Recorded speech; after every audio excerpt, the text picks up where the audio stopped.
은혜로운 찬송 우리에게 많은 위로와 힘이 된 줄로 믿습니다. 여러분 일주일 동안 잘 지내셨죠? 네, 옆에 분하고 좀 인사하고 하나님 말씀 전합니다. 사랑을 축복합니다. 좀 인사하겠습니다. 네, 사랑을 축복합니다. 성경 읽기표에 따라서 지난주에 여러분이 시편의 마지막 부분을 읽으셨을 것입니다. 이번 주부터는 잠언을 읽으시는데, 그래서 오늘 저는 여러분들에게 시편의 마지막 부분에 대해서 말씀을 전하도록 하겠습니다. 시편을 읽으시면서요, 시편 120편부터 134편까지 15개의 노래는 제목이 붙어 있습니다. 성전에 올라가는 노래예요. 따라했습니다. 성전에 올라가는 노래. 네. 이 노래는 뭐냐면, 우리는 지금 맘만 먹으면 낮이고 밤이고 교회 와서 예배할 수 있습니다. 그런데 옛날에 이스라엘 나라는 성전이 예루살렘에 하나밖에 없었어요.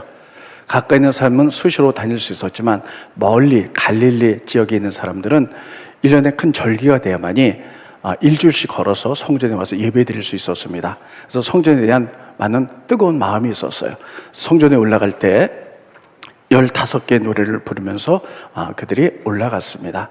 그런데 이걸 다 할 수는 없고요. 126장과 시편 126편과 134편 두 편에 대해서 말씀을 전하는데, 126편은요 구원의 기쁨이에요.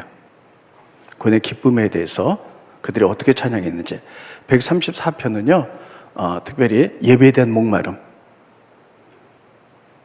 예배에 대한 목마름으로 그들이 어떻게 찬양했는지 이런 부분을 증거할 거고요.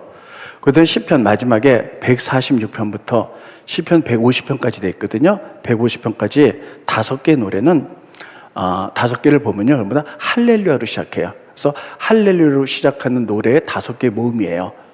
그러니까는 시편에 보면 할렐루야로 시작한 노래를 묶어서 몇 개를 만들었는데, 가장 마지막 편, 그래서 5개 노래는 할렐루야로 시작하는 노래, 시편을 묶은 노래입니다. 이 가운데 149편, 이렇게 3개를 할 겁니다. 149편, 하나님이 찬양할 때 어떤 역사가 일어났나, 이렇게 3가지를 묶어서 여러분에게 말씀을 증거하도록 하겠습니다. 첫째, 126편입니다. 시편 126편은 여러분 시편을 그냥 읽을 때 무슨 말인지 잘 이해가 되지 않습니다. 그러나 그 시편이 나오게 된 배경을 이해하면 이래서 지었구나 할 수가 있어요. 시편 126편은 이스라엘 민족이 하나님 선택한 민족이죠. 근데 그들이 우상 섬기고 죄를 짓다가 나라가 다 멸망해서 바벨론 나라에 70년간 포로로 잡혀갑니다. 그리고 70년 만에 하나님의 은혜 가운데 포로에서 돌아와요. 그래서 70년 만에 포로로 귀환하면서 불렀던 찬송이 시편 126편이에요. 스크린 보실까요? 시편 126편 1절에 보면, 여호와께서 시온의 포로를 돌려보내실 때, 바벨론 포로로 잡혀갔다 시온으로 그들이 돌아올 때에 우리는 마치 꿈꾸는 것 같았도다. 그때에 우리의 입에는 웃음이 가득하고 우리의 혀에는 찬양이 찼었도다. 70년 만에 그렇게도 사모하던 예루살렘으로 돌아오게 되니까 얼마나 기뻤는지 웃음이 가득하고 혀에는 찬양이 차서 찬양하면서 돌아왔다는 거예요.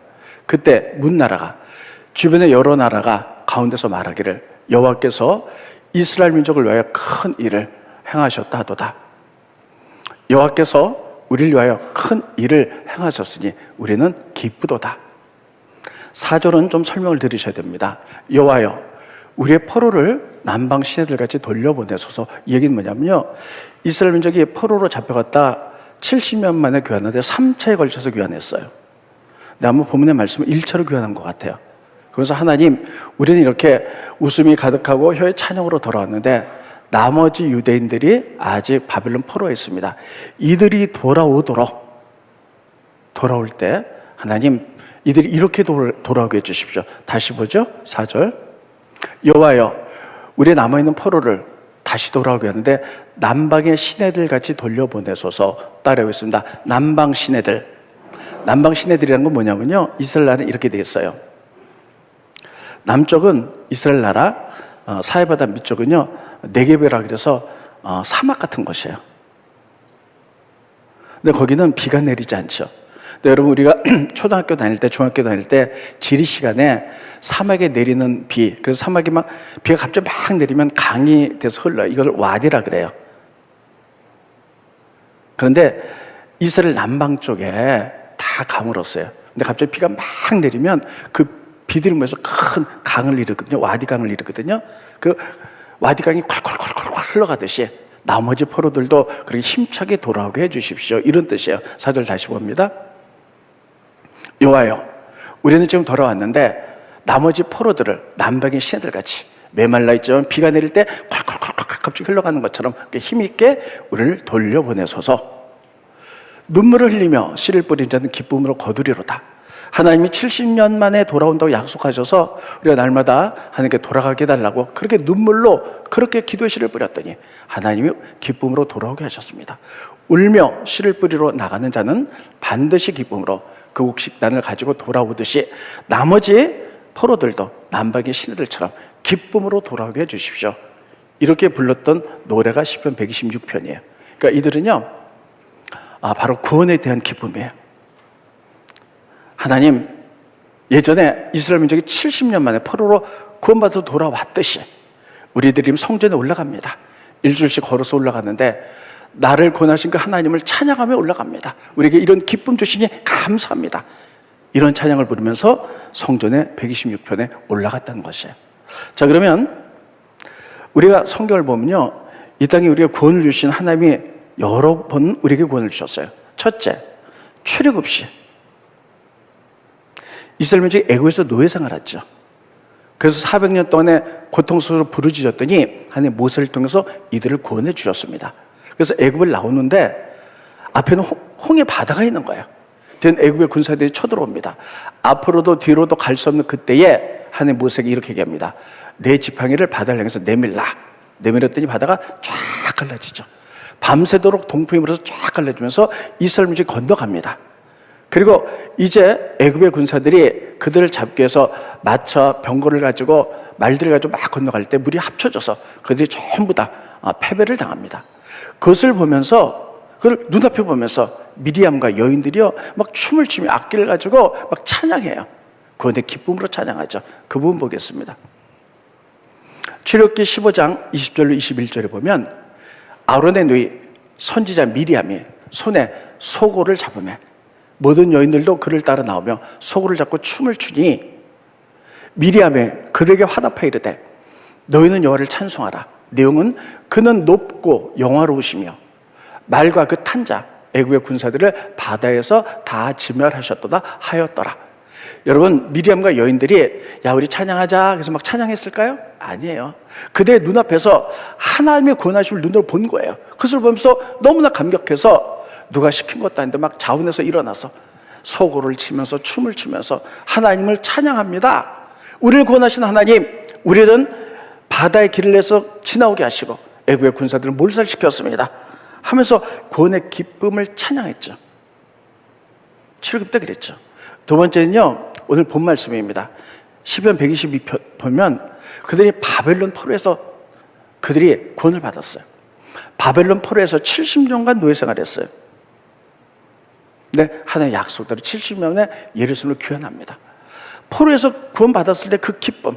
그래서 오늘 본 말씀 보면 막 우리의 얼굴에는 웃음이 있고 혀에는 찬양이 있습니다. 기뻐하며 남방 시내들이 막 힘차게 흘러나오는 것처럼 우리를 구원했습니다. 이렇게 찬양하죠. 세 번째 구원의 기쁨은요, 신약이 돌아와서 예수님 십자가상에서 피 흘려 돌아가셔서 우리를 구원한 줄 믿으시기 바랍니다. 여러분 다 구원 받으셨죠? 다 구원 받으셨죠? 우리 다 예수의 피로 구원 받았어요. 구원 받은 그 기쁨이 얼마나 큰지 몰라요.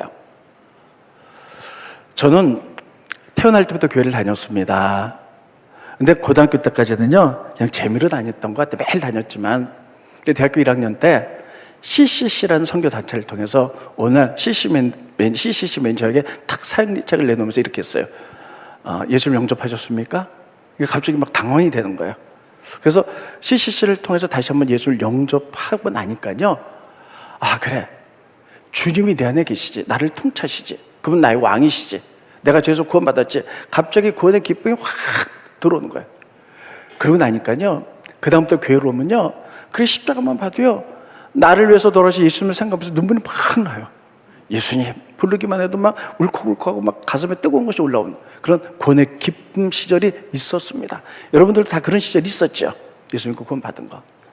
여러분, 저는 오늘 교회 오면서 우리가 찬양할 때 우리 성도들이 예전에 구원받은 그 기쁨을 가지고 찬양했으면 좋겠다, 이렇게 기도하면서 왔습니다. 여러분, 오늘도 찬양하고 예배할 때에 예수님 나를 구원해 주신 그 기쁨 때문에 찬양하고 예배한 줄 믿습니다. 그 기쁨이 여러분 심령 가운데 되살아나기를 예수님으로 축원드리겠습니다.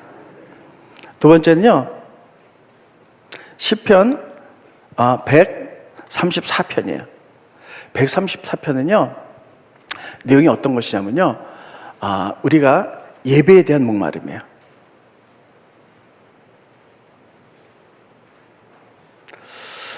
여러분, 오늘 예배 드리러 왔어요. 정말 목마름으로 오셨습니까?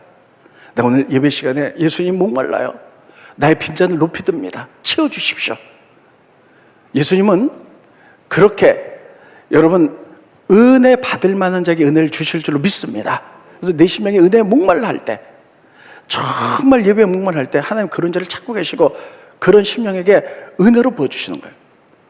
그러나 오늘 또 예배 오신 분 가운데는 그냥 또 주일이구나 예배 가자, 아무 생각 없이 성경책 어디 뒀지? 막 찾다가 이렇게 예배 오신 분들도 있을 거예요.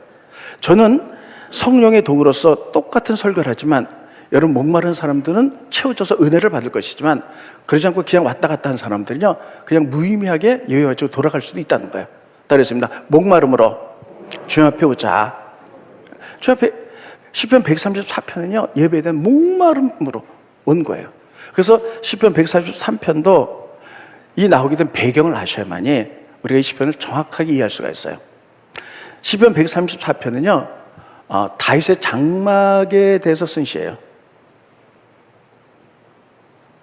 다윗의 장막은 무엇이냐면, 우리가 성경에 보면요 하나님의 성막과 성전이 여러 번 있었어요. 모세를 통해서 성막이 지어졌고요, 그 다음에 솔로몬이 성전을 지어졌고요, 그 다음에 수르바벨의 성전을 지었어요.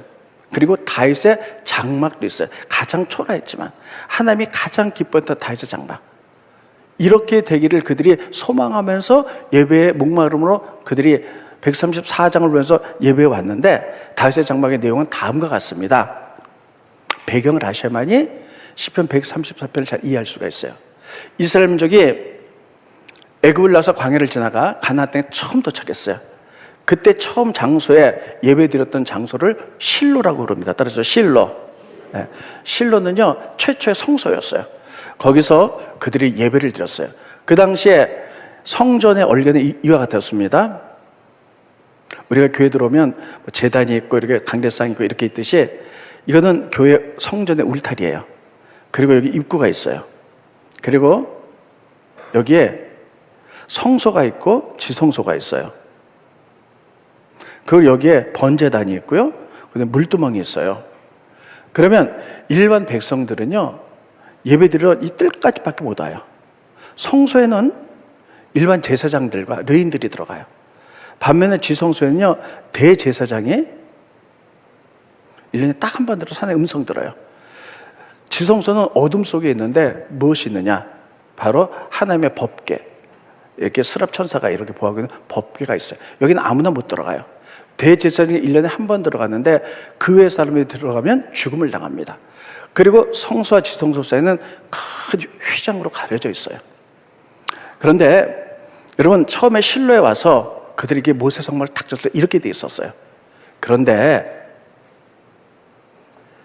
가나안 땅에 들어와서 실로에서 제사장의 아들 홈리와 비나스가 여러분 하나님께 범죄하죠. 그래서 하나님께 재물 갖고 온 걸 자기가 갖기도 하고, 그리고 회막에서 수정된 여인들과 음란한 짓을 합니다. 하나님이 그 제사장의 타락을 보며 그들을 징격으로 결정을 해요. 그래서 블레셋 나라가 쳐들어옵니다. 그러면 그들이 하나님의 징계를 깨닫고 회개해야 되는데 그건 모르고요, 야 블레셋이 쳐들어왔으니 우리가 전쟁 나갈 때 하나님의 법궤를 가지고 나가면 전쟁에 이기겠다 생각하고요, 제사장들이 법궤를 가지고 나가요. 그런데 그들의 죄악으로 전쟁이 벌어졌기 때문에 여러분 제사장들이 다 죽고 이 법궤는 블레셋 나라를 뺏겨버리고 말아요. 지금부터 하는 얘기는 사무엘 상하에 나온 얘기입니다. 그래서 법궤가 가나안 땅에 쭉 돌아다니다가 그러다가 기랏 여아림에 머물게 돼요. 근데 다윗이 왕이 될 때까지 법궤는 기랏 여아림에서 오랜 세월 방치되어 있었습니다. 다윗이 왕이 되자 성전을 짓자. 그래가지고 그 성전을 이제 이 법궤를 모시고 옵니다. 모시고 오는데 법궤는 어떻게 와야 됩니까? 레이지프 가운데 거쳐서 어깨에 메고 와야 되잖아요. 근데 그 말씀을 잃어버리고 여러분 소들이 끌고 오게 만들어요. 그러니까 소들이 펄펄 뛰니까 법궤가 떨어질 것 같아서 웃사라는 사람이 죽지요. 그래서 오베데돔이 집에 머물다가 나중에 다윗이 깨닫고 법궤를 거쳐서 메고 와서 법궤가 들어와야 돼요. 그래서 다윗성에 법궤가 머물게 됩니다. 다윗성에 오랫동안 머무르는데 이 법궤가 이렇게 돼 있잖아요. 근데 이걸 어떻게 할 수가 없고 휘장으로 이렇게 덮어놨어요. 이것을 우리는 다윗의 장막이다 이렇게 부릅니다. 따르겠습니다. 다윗의 장막. 그러니까 이거는 완전한 성전은 아니에요. 성전이 이렇게 돼 있잖아요. 테두리가 있고 지성소, 성소 다 있어야 되는데 법궤만 지금 다윗의 장막 안에 딱 들어가 있었어요. 다윗의 장막 안에 법궤만 있어요. 옛날에 성소와 지성소가 제대로 있었을 때는요, 법궤 앞에 지성소에는 대제사장이 1년에 한 번밖에 못 들어가요. 왕이라도 못 들어가요. 그런데 이렇게 법궤가 따로 떨어져 있고 휘장으로 덮여 있으니까요, 이때 이 다윗의 장막에는요, 누구든지 들어갈 수가 있었어요. 남자고 여자고 왕이고 밤이고 낮이고 들어갈 수가 있어 예배할 수 있었어요. 그래서 우리가 열왕기를 보면요, 또 사무엘서를 보면요, 다윗이 하나님 앞에 앉아 있었다 이런 뜻이 나와요. 그 뭐냐면 법궤 앞에 앉아서 예배했다는 거예요. 아무리 왕이라도 이런 성전 형식을 갖추면 법궤에 들어갈 수가 없다는 거예요. 그런데 이 임시적인 다윗의 장막은요, 임시적이었기 때문에 성소와 지성소가 없었기 때문에 남자고 여자고 밤이고 낮이고 가서 예배 드릴 수 있었어요. 자, 이렇게 다윗의 장막을 하나님이 선지자를 통해서 이렇게 말씀하셨어요. 사도행전에 여러 선지자가 말하기를 예수님이 다시 오신다면 그다음 예루살렘 성전, 스룹바벨 성전, 모세 장막도 다 있었지만 하나님이 정말 재건하고 싶은 것이 있다면 바로 다윗의 장막이다 이렇게 말씀하셨어요. 스크린 보십니다. 사도행전 15장 15절로 16절에 보면 선지자들의 말씀이 이와 일치하도다 기록된 바 이후에 내가 예수님이 다시 오신다면 다윗의 무너진 장막을 다시 지을 것이다. 다윗의 장막. 왜 그렇습니까? 다윗의 장막은 누구든지 아무 때 나와서 예배 드릴 수 있는 지금의 교회를 닮았기 때문이에요. 여러분, 예수님 십자가 피 흘려 돌아가실 때 어떤 일이 벌어졌습니까? 성소와 지성소 사이에 휘장이 쫙 갈라졌어요. 휘장이 찢어졌기 때문에 왕 같은 제자적인 우리들이 지금도 예수님 보혈로 해서 직접 하나님 가서 예배 드릴 수 있었던 거예요. 하나님은 누구든지 하나 앞에 나와서 밤이고 낮이고 여자고 남자고 노인이고 어린아이고 할 것 없이 다 와서 예배 드리기를 원해요. 다윗의 장막이 이것을 닮았기 때문에, 이 시대의 교회를 닮았기 때문에 하나님이 주님이 다시 오시면 다윗의 장막을 내가 다시 재건하고 싶다 이렇게 말하는 거예요. 이게 다윗의 장막이에요. 반면에 법궤가 빠진 그냥 형식적인 성막 있잖아요. 이 성막은 실로에 있다가 블레셋에서 실로가 파괴돼요. 그래서 높당에 갔다가 다시 기본에 이렇게 있게 돼요. 그러다가 솔로몬이 왕이 된 다음에 다윗성에 있는 법궤와 기본에 있는 성막을 합쳐서 성전을 이제 짓게 되죠. 자, 그러면 이 다윗의 장막 임시처소였기 때문에 성소와 지성소 사이에 이런 구별이 없었기 때문에 낮이고 밤이고 노인네고 여자고 남자고 할 것이 다 예배드릴 수 있었어요. 그래서 성전에 올라가는 노래 가운데 여러분 시편 134편에 이스라엘 사람들이 성전에 가면서 이렇게 하는 거예요. 다윗의 장막에 가서 예배 드렸으면 좋겠다. 거기는 밤에도 예배 드릴 수 있잖아. 그래서 다윗의 장막을 생각하면서 성전에 올라갔던 노래가 시편 134편이에요. 스크린 보십니다. 시편 134편 1절로 3절에 보면 보라 밤에 여호와의 성전에 서 있는 여호와의 모든 종들아. 여기서 중요한 게 밤에예요. 여러분, 밤에는 아무도 예배 드릴 수가 없었어요. 그런데 다윗의 장막은 밤이고 낮이고 예배 드릴 수 있었잖아요. 그 여호와의 모든 종들아.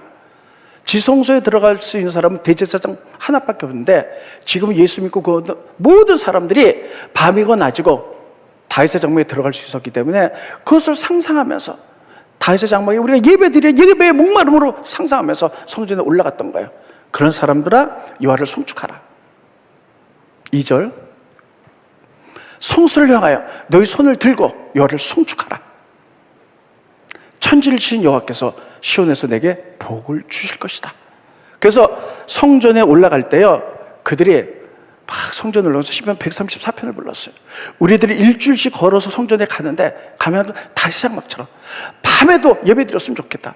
모든 사람들이 다 하나님 앞에 나가서 예배 드렸으면 좋겠다. 예배에 대한 목마름으로 나갔어요.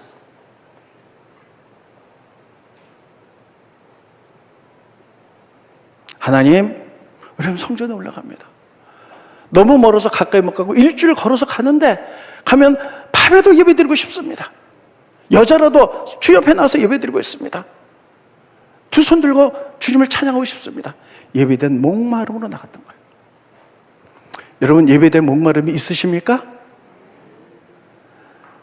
오늘 오신 분들 가운데는 정말 예배된 목마름으로 오신 분도 계세요. 주님, 제가 목말라요. 나의 빈잔을 높여듭니다. 채워주소서. 그런 심령들에게는 주님이 넘치도록 채워주실 줄 믿습니다. 그래서 우리가 예배에 올 때 이런 기대감으로 오셔야 돼요. 정말 구원에 대한 기쁨으로 내가 주님을 찬양합니다. 예배에 대한 목마를 주님 정말 만나기 원합니다. 나의 심령을 채워주십시오. 이런 심령들에게 하나님 채워주세요. 저도 몇 년 전에 정말 목마름으로 예배했을 때 하나님 정말 채워주는 기쁨들이 있었던 것을 지금도 기억합니다. 코로나가 걸린 지 온지 지금 한 2년 반쯤 돼요. 근데 처음에 코로나가 왔을 때 저희 아내가 지인을 만나러 갔다가 코로나에 걸렸어요. 그때 코로나에 걸리면요, 병원으로 후송됐어요. 그리고 가족들은요, 코로나가 안 걸렸다 할지라도요, 집에서 일주일 동안 격리가 됐었어요. 그래서 저하고 저희 아들이 격리가 됐었습니다. 근데 주일이 돌아온 거예요. 이제 부목사님한테 설교 부탁이 났는데 토요일 밤에 잠이 안 오는 거예요. 내일 주일인데 그래도 목사 가서 예배해야 되는데 교인들 같이 예배해야 되는데 막 교회 갈 수가 없잖아요. 그래서 어떻게 하다가 새벽 5시에 일어났어요. 새벽 5시 겨울인데 아무도 거리 없잖아요. 제가 마스크 쓰고 모자 쓰고 막 온몸을 입고요. 그리고 막 교회 왔어요. 교회는 들어올 수가 없었어요. 여기 교회가 있고요. 교회 맞은편에 여기 자연병원이 있잖아요. 근데 지금 공사하는데 거기 자연병원과 이 병원 그 사이에 조그만 골목이 있었는데 거기에 이렇게 계단이 있어요. 계단이 있고 여기에 이렇게 해서 벤치가 하나 있어요. 의자가 있는데 거기서 이렇게 앉아갖고 막 추운데 새벽 5시에 왔고요. 교회를 이렇게 보거든요. 교회를 향해서 손을 들고 막 혼자 예배하면서 기도했어요. 하나님, 코로나 가운데 교회를 보여주시고 많은 삶에서 예배하기 원합니다. 정말 제가 예배에 대한 목마름에서 그렇게 예배했더니요, 막 눈물이 막 나는 거예요. 막 기도했는데 6시쯤 되니까요, 교인들이 오기 시작하더라고, 벌써요. 근데 교인들이 보이면 안 되잖아요. 그래서 얼른 또 이제 예배를 중단하고 얼른 이제 집으로 가갖고, 그리고 TV를 통해서 일부 예배를 봤습니다. 그때 목마름. 예배에 가고 싶지만 들어갈 수 없는 목마름. 아마 오늘 유튜브를 통해서 비대면 예배 드리는 분 가운데 그런 분이 계실 거예요. 병상에 누워서 몸이 불편해서 정말 교회에서 예배 드리고 싶지만 못 오는 그런, 근데 예배에 목마른 사람들이 있을 거예요.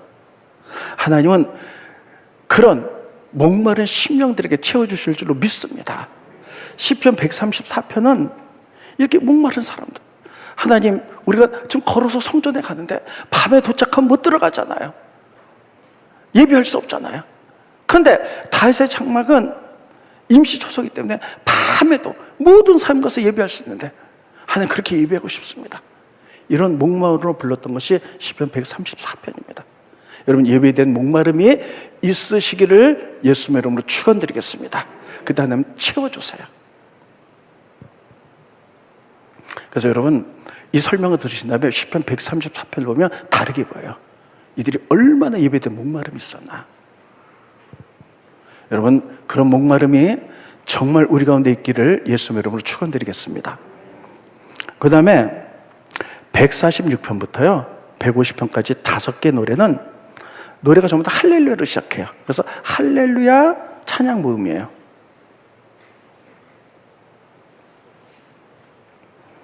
시편은 150편으로 됐는데 이렇게 할렐루야를 시작하는 찬송들만 묶어서 이렇게 몇 개가 돼요. 근데 제일 마지막 묶음에 시편 140편도 150편이에요. 이거 다 할 수는 없고요.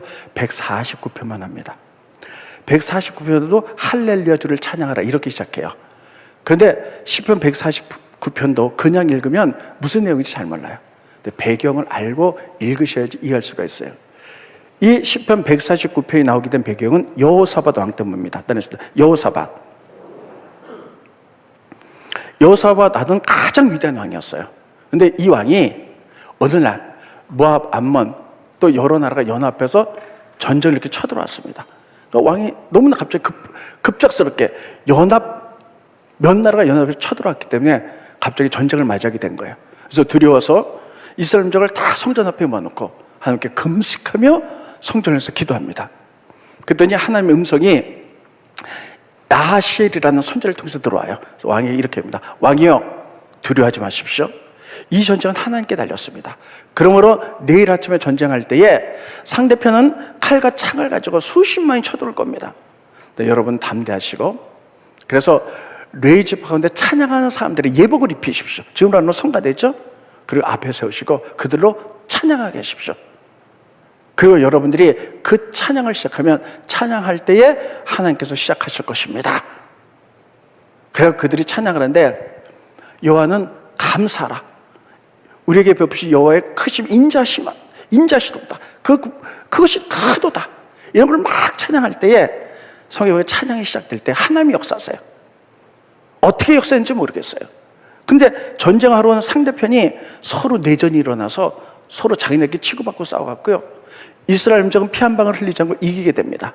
그리고 그것의 이름을 브라가 골짜기라고 이름 줬습니다. 따라서 브라가 골짜기, 왜냐면 찬양으로 이겼던 골짜기다 이런 뜻이에요. 그래서 여호사밧이 전쟁 중에 찬양으로 이겼다는 이 사건을 노래로 했던 게 시편 149편이에요. 찬양으로 이겼다는 거예요. 자, 149편 6절부터 보겠습니다. 스크린 보시죠. 149편 6절로 9절입니다. 그들의 입에는 하나님에 대한 찬양이 있고 그들의 손에는 두 날 가진 칼이 있도다. 다 같이 읽어봅니다. 시작. 그들의 입에는 하나님에 대한 찬양이 있고 그들의 손에는 두 날 가진 칼이 있도다.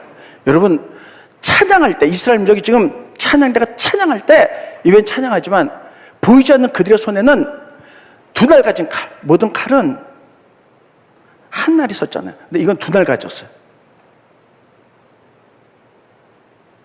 두 날에 가진 칼이 그들 앞에 서서 손에 서서 보이지 않는 칼이 휘둘른다는 거예요. 그래서 여호사밧 전쟁 때 이스라엘 레이지파가 찬양할 때 입으로는 찬양했지만 보이지 않는 양쪽에 날선 검이 하나의 검들이 그들을 쳐서 승리하게 했다는 거예요. 그래서 7절 이것으로 문나라에 보수하며 민족들을 벌하며 그들의 왕들은 전쟁에 패여 사슬로 그들의 귀에는 철거랑으로 결박당하고 기록한 판결대로 성경에 기록된 대로 시므야기에 뭐라고 기록했습니까? 너희가 하나님의 말씀에 순종하면 너희가 전쟁에서 승리할 것이고 불순종하면 너희가 패배할 것이다. 그 말씀대로 그들에게 시행할지로다. 이런 영광은 그의 모든 성도에게 이도다. 할렐루야, 할렐루야 시작해서 할렐루야로 끝나요. 그러니까 여러분 이것을 통해서 시편 149편 뭘 말하고 있냐? 찬양의 위대함. 그런데 여호사밧 때 입으로는 찬양할 때에 보이지 않는 양쪽에 날선 검이 휘둘러진다는 거예요. 그래서 하나님께서 이곳에 임재하셔서 모든 전쟁을 끊고 저주를 끊고 고통을 끊고 질병을 끊고 승리하게 해줄 줄 믿고 불렀던 노래가 시편 149편이에요. 그래서 여러분 제가 여러분 이 말씀 많이 드렸을 거예요. 찬양할 때 그냥 하지 말아라. 시편에 보면 이스라엘 찬양 중에 임하시는 주님이라 그랬어요. 시편 20편 봅니다. 따라했습니다. 시편 22편 3절 성가대 특별히 외워두세요. 몇 편 몇 절? 네. 이스라엘 찬송 중에 계시는 주여, 주는 거룩하십니다. 자, 이스라엘 민족이 찬양할 때 거기에 거하신다. 임재하신 주님이에요. 찬양 받기 위해서. 그러니까 우리가 예배할 때 찬양할 때에 하나님이 우리의 찬양을 받으시려고 거기 임하시는 주님이에요. 그래서 제가 여러분에게 몇 번 말씀드렸어요. 우리가 찬양할 때도 있지만 우리를 대신해서 성가대가 찬양할 때 우리는 보고 성가대 찬양 잘하네 못하네 이것만 보지 말고 영적인 눈을 떠서 봐라. 우리가 찬양할 때 우리의 찬양을 받기 위해서 이것을 하나님 임재하신다는 거예요. 임재하시는데 성가대가 찬양할 때 보이지 않는 양쪽의 날선검으로 하나님의 손이 이곳에 임하여서 우리의 저주를 끊고 고통을 끊고 질병을 끊고 원수마귀를 끊어내며 승리로 이끌어가게 될 줄로 믿습니다. 그 영적으로 상상하면서 들으라는 거예요. 이게 시편 149편이에요. 여러분, 찬양이 이렇게 위대한 힘이 있어요. 이사야에서 보면요, 이사야가 소명받을 때 성전에 엎드려 기도했어요. 근데 눈을 뜨고 환상을 보니까요, 천국이 보이는 거예요. 천국에서 스라비란 천사들이 6날개로 날아다니면서 거룩하다 거룩하다 거룩한 만군의 여호와여 찬양하죠. 천국에서 찬양하는데 그 찬양이 얼마나 힘이 있는지 이사야가 엎드린 성전 문턱이 막 들썩거렸던 거예요. 스크린 보십니다. 이사야서 6장 3절로 4절에 보면 천사들이 서로 불러 이르되 거룩하다 거룩하다 거룩하다 만군의 여호와여 그의 영광이 온 땅에 충만하더라 하더라. 이같이 화답하는 천사들의 소리로 말미암아 문지방 터가 요동하며 성전, 이 땅의 성전에 연기가 충만했다는 건 하나님의 임재가 가득했다는 거예요. 찬양할 때 성전 터가 요동했다는 거예요. 사도행전에 보면 사도 바울이 복음 전하가 빌립보에 갇히게 되었어요. 감옥에, 지하 감옥에 갇혔는데 그날 밤에 그가 성전에서 참여할 때, 밤에 찬양할 때 온몸의 사슬이 끊어지면서 옥토가 막 흔들리면서 문이 열리게 돼요. 이게 찬양의 힘입니다. 여러분, 찬양할 때, 오늘도 찬양하셨죠? 찬양할 때 하나님이, 우리의 찬양 중에 하나님이 거하신 줄 믿으시기 바랍니다. 이스라엘 찬양 중에 거하신 주님, 우리가 찬양할 때 여호사밧 왕 때에 우리는 입으로 찬양하지만 보이지 않는 날선검이 하나님의 손에 의하여 원수들을 친다는 거예요. 저주의 사슬을 끊어낸다는 거예요. 고통을 끊어낸다는 거예요. 원수마귀를 끊어내는 줄 믿으시기 바랍니다. 질병을 끊어내는 줄, 저주를 끊어내는 줄 믿으시기 바랍니다. 이게 찬양의 위력과 힘이에요. 그러면서 149장 1절, 149편 1장에 보면 뭐냐면 새 노래로 찬양하라, 이게 결론입니다. 스크린 보십니다. 149편 1절 할렐루야로 시작하죠. 새 노래로 여호와께 노래하며, 성도의 모임 가운데서, 우리 성도들의 모임 가운데서 새 노래로 찬양하라는 거예요. 그러면 새 노래가 뭘까 하는 거예요. 새 노래 두 가지만 있습니다. 시편에 보면 계속 새 노래로 찬양하라, 새 노래로 찬양하라. 그래서 이것을 그대로 받아들인 경우가 있어요. 그래서 우리가 하나님에 대한 그 모든 것들을 새 노래로 찬양해서 계속 찬송가가 만들어지잖아요. 그래서 우리가 갖고 있는 찬송가요에 CCM도 있고요. 그래서 우리가 찬송가가 계속 추가가 되잖아요. 새 노래로 하나님 찬양하라 그랬어. 두 번째, 이 새 노래 또 어떤 의미는 이렇게 해석하기도 합니다. 있는 찬송이에요. 근데 여러분, 우리가 찬송할 때 만약에 301장 한대 봐요. 나 같은 죄인 살리신, 뭐 이렇게 찬양했을 때 지금까지 지내온 것 주의 크신 은혜라 찬송할 때 그냥 부르는데 나에게 하나의 특별한 은혜가 있었어요. 그러면 이 노래를 부를 때 새로운 마음으로 부르면서 막 눈물이 나는 거예요. 새 노래로 부르는 두 번째 의미는 뭐냐면요, 이미 아는 찬송이지만 나에게 역사했던 하나님의 거에 대한 새로운 마음을 가지고 찬양하라는 거예요. 그때 하나님이 그 찬송 가운데 역사한다는 거예요. 그래서 우리는요, 새 노래도 찬양하고, 그러니까 많은 노래를 새롭게 찬양할 수도 있고요. 그 다음에 같은 노래지만 하나님이 나에게 역사했던 그 부분에서, 은혜를 베푸신 부분에서 새로운 마음으로 찬양할 때 하나님이 놀랍게 영광 받으실 줄로 믿습니다.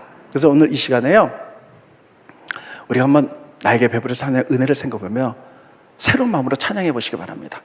나를 붙드시고 구원하신 하나님이 하나님인 줄 믿습니다. 그인에게 새로운 소명도 주셨습니다. 가사 보시죠. 나를 지으시니가 하나님입니다. 나를 부르시니가 하나님, 나를 보내시니도 하나님. 나의 나 된 것은 하나님의 은혜라. 나의 달려갈 길 다 가도록, 나의 마지막 호흡 다 하도록 나로 그 십자가 지게 하시니 나의 나 된 것은 하나님의 은혜인 줄 믿습니다. 새로운 마음으로 이거 찬양할 때요, 우리 지휘자님이 앞에서 1절 찬양하겠습니다.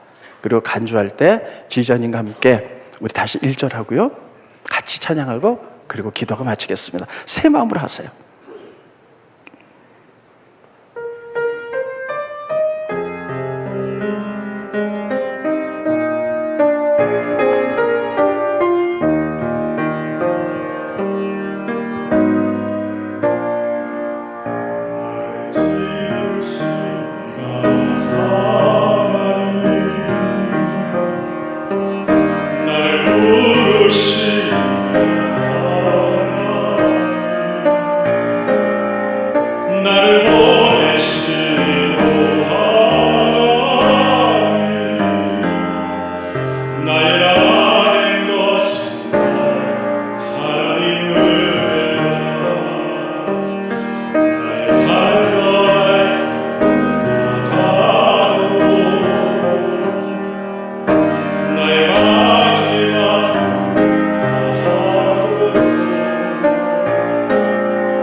여러분, 가사 생각하면 새 마음으로, 그렇습니다, 하나님 나라 채워주십시오. 우리 지휘자님과 함께 다 같이 찬송하겠습니다. 오른손 가슴에 대시고 찬양합니다. 새 마음으로 새 노래로 부릅니다. 우리에게 베푸신 하나님의 은혜를 생각해 봅니다. 새 노래로 찬양하라 그랬습니다. 나를 지으신 이가 하나님, 나를 부르신 이가 하나님, 나를 보내신 이도 하나님, 나의 나 된 것은 다 하나님 은혜라. 나의 달려갈 길 다 가도록 나의 마지막을 다하도록 나를 그 십자가 품게 하시니 나의 나 된 것은 다 하나님 은혜라. 한량없는 은혜, 갚을 길 없는 은혜, 내 삶을 애워싸는 하나님의 은혜. 나 주저함 없이 그 땅을 밟음도 나를 붙드시는 하나님의 은혜. 기도하겠습니다. 하나님, 오늘 시편을 통해서 배웁니다. 우리가 오늘 예배할 때에 구원의 기쁨으로 예배했는지, 예배의 목마름으로 왔는지, 예배의 목마름으로 왔는지 다시 한번 우리를 돌아볼 수 있도록 도와주시고, 이스라엘 민족이 성전에 갈 때마다 그렇게 예배된 목마름으로 구원의 기쁨을 가지고 찬양함에 올라갔듯이 우리가 배우기 원합니다. 하나님, 우리의 심령에 하나님의 그 그 기쁨과 은혜와 생명으로 다시 한번 채워주셔서 하나님의 기쁨을 찬양할 수 있도록 인도하여 주시옵소서. 새 노래로 찬양하기 원합니다. 새로운 마음으로 하나님의 은혜를 경험하고 시편 149편의 말씀대로 우리 하나님을 찬양하며 하나님께 나갈 수 있도록 인도하여 주시옵소서. 예수님의 이름으로 간절히 기도하옵나이다. 아멘.